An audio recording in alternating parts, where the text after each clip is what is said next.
أشرف خلق الله سيدنا محمد صلى الله عليه وسلم. كنرحبوا بكم إن شاء الله بجماعة مناضلة، وتبغوا تفضلوا معنا مرحبا بكم. الرسول جماعة مناضلة كنعيشوا في واحد المشاكل كبيرة. أولا نعطيكم مثلا الصرف الصحي اللي تصرفت عليه واحد 14 مليار بجماعة مناضلة، ولحد الآن 14 مليار لحد الآن ما كنعرفوش سنتيم لحد الآن ما كنعرفوش حتى المصب ديالو فين كاين بصفة نهائية، ما كاينش حتى المصب ديالو فين كاين. والشركة اللي صوبته ديال توزيع الماء والكهرباء فرضت على كل واحد مدخل الماء يخلص 13600، وملي كيمشي المواطن كيخلص 13600 كيجي برونشي هو الراسل، رغم أنه ما كاينش حتى المصب ديالو. ملي كتخلص 13600 كتجي المعلمين، كتجي المسائل ديالك كتخسر عليهم واحد 40000 ولا 50000 من بينهم ثلاثة بكل صراحة. البناء العشوائي اللي كان في الربيع العربي، الناس بنات مساكن كلشي بنا، ما عطاهم لا ضو لا ما لا والو، باقي مضوين غير بالشمع ويمشيو للبيار باش يهاجروا.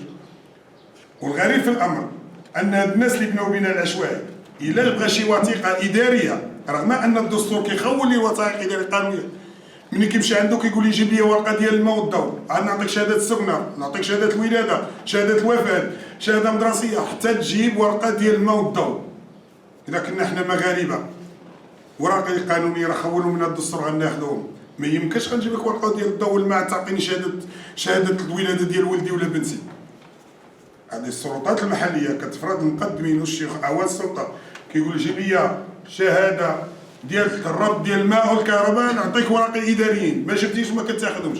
وعدد ديال الناس مواطنين ما مسجلين لا وليداتهم لا والو. حتى الدري ملي كيبغي يحضر بكالوريا يبغي شي واحد الشهاده ولكن ما كيعطيوهاش ليه، كيبقى واحد. وندخلوا للصلب ديال الجماعه ديال المناضله اللي فيها جميع ديال نتكلموا على جميع الخروقات. اولا كاينين موظفين اشباح، 195 موظف فيها 45 اطر فيها 50 موظف شبح.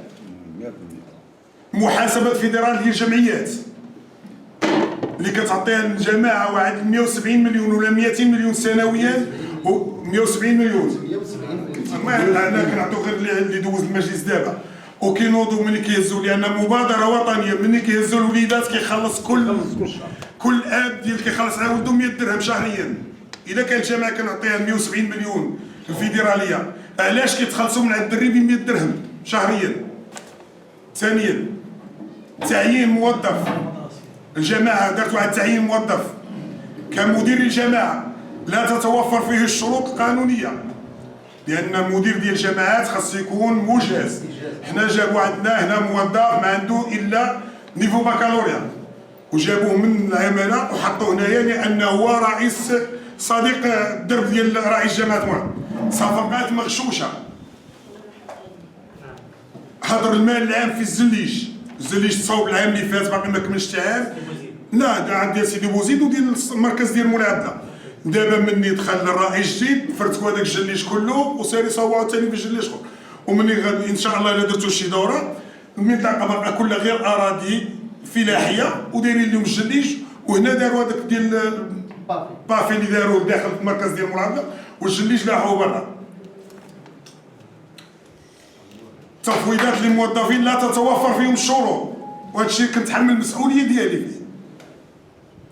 الحاق الموظفين من جماعات اخرى، كاينه 25 موظف بجماعات اخرين وكتخلصهم جماعه ديال المناضله، والرئيس كيقول لك ان الجماعه تحتضر لان لمده 6 سنوات صرفت 109 مليار على جماعه ديال المناضله، وتهزت 32 مليون كريدي من الصندوق اللي ديال فيه 32 مليار. جا الرئيس دابا زاد 8 مليار دابا، وازاله الجليج واعادته باخر اقل منه جوده.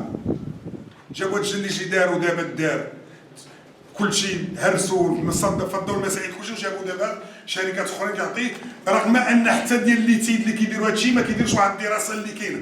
ملي كنصاوب انا اليوم هذا العام الاخر كيفرتكوا، دابا نديروا معنا دوره العام اللي تصاوب في شهر 7، دابا شهر 6 كيتفرتك كلشي عاوتاني. ازاله الحديقه المتواجده امام مقهى القرش الازرق دون موافقة المجلس مع الاستيلاء على رمالها. أو فاس بعدا كانت واحد هذاك الشيء حنا بغينا نعرفوا حتى هذيك الرملة فين مشات. هي ما تقدرش واحد 2000 فاياج ولا 3000 فاياج ديال الرملة فين مشى؟ ما كاينش لحد الآن غبر.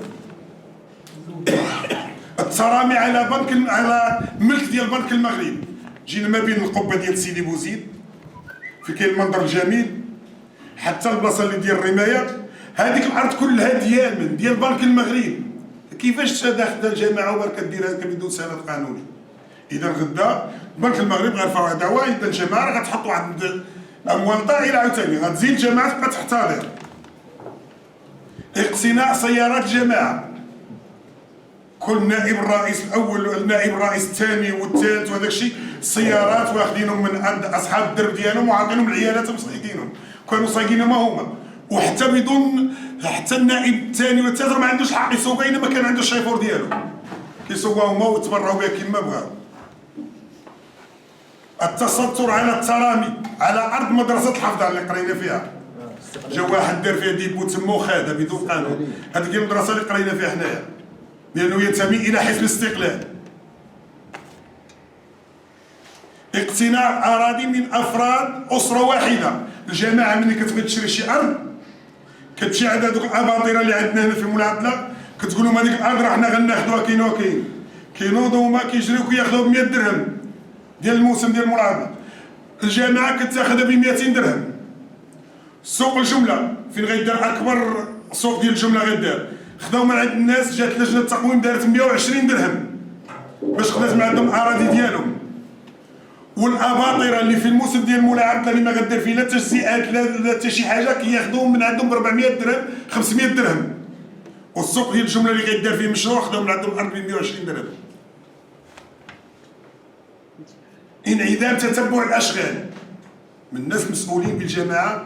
ما كاينش تتبع الاشغال اللي كدار بجماعه مولاي عبد الله، لا من المركز ديال سيدي بوزيد ولا مركز مولاي عبد الله ولا حتى الدواوير اللي مهمشه، ما كاين اللي عندهم لا ضوء ولا ماء. اعدام اغرس لاروكاريا كان العمر ديالها 40 سنه امام مقهى القش الازرق. وهذا الرئيس الحالي اللي كان في عهد الكراتي الله يرحمه اذكروا امواتكم بخير، هو اللي دار هذيك الشجره هذيك الجرده اللي كانت امام القش الازرق، وجاب واحد المحرك اللي كيعطيه باش يسقي هذيك الجرده ب 14 مليون. ومني جا دابا حيد الجرده بلا استشاره ديال المجلس بلا دوره اللي يديك اللي يخليك. لكن واحد اقتناء صيد التستر على الترامي على اضرب الاستحضار والوقوف مع والمسائل اللي هي خطيره هي هادشي ديال الوقود وقطاع الغيار راه مشكله فيها. ما كاينها مليار ونص 2 مليار ملي كتجي الدوره كدوز كيقول لك 8 المليار 3 مليار 40 مليار 15 مليار. واش حنا غير لا جينا نضربوها من 86 لدابا شحال من المليار تخسر على جماعه مولاي عبد الله؟ اما تشوفش من برا كيفاش كاين هذاك البوطوات. هذاك البوطو راه 5 مليون و160 الف الواحد باش محطوط. التريه في الجماعه ديال مولاي عبد الله حد مساكن كيخدموا بالليل 7 مليون 70 الف درهم زيدوا الوقت في الليل باش واخدينها الواتايا. الناس كيخدموا بجوج فرانك الدروج لا الدروج مدروج الدروج ما هيش حتى في الصالون. البناء العشوائي حنا كنهضروا على البناء العشوائي. الناس مساكن ما عندهاش ما خداماش.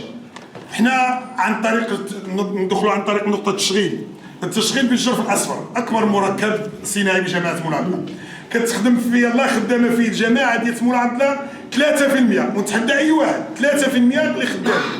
كان المشكل ان الناس كتهود الطحالب البحريه، الناس اللي ما كانوش معطرين كبار منهم انا الاول كنت كنهود الطحالب كاينو، لكن حنا درنا وليدات خاص ولادنا يخدموا واخا يديروا غير 10% راه عندنا راه تكون واحد النسبه. الا خدمتي غير واحد من عائله وحده راه هز عائله كامله. كانت الناس كتهود الطحالب.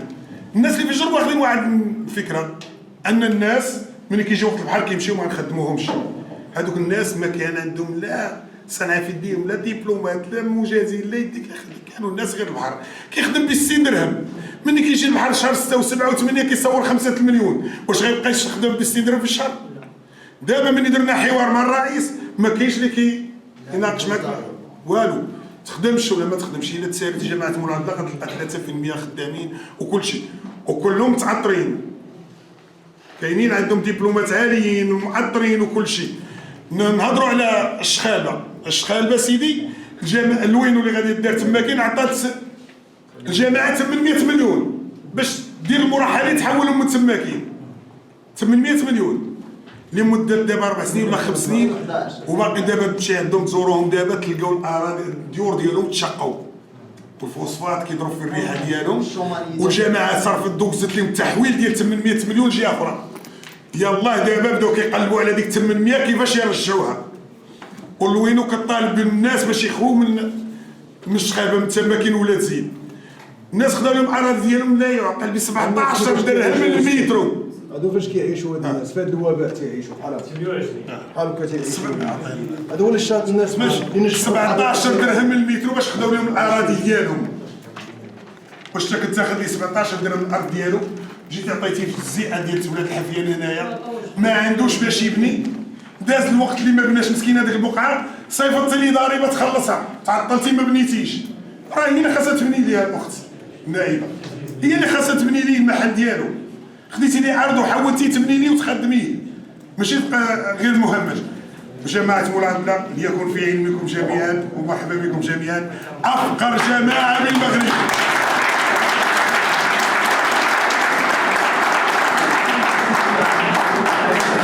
أفقر جماعة بالمغرب، وهي الآن تحتضر لأن تعاقب عليها الرؤساء بدون مستوى كما قالت الأخت، خاصة واحد عقلية. وشكرا. شكرا.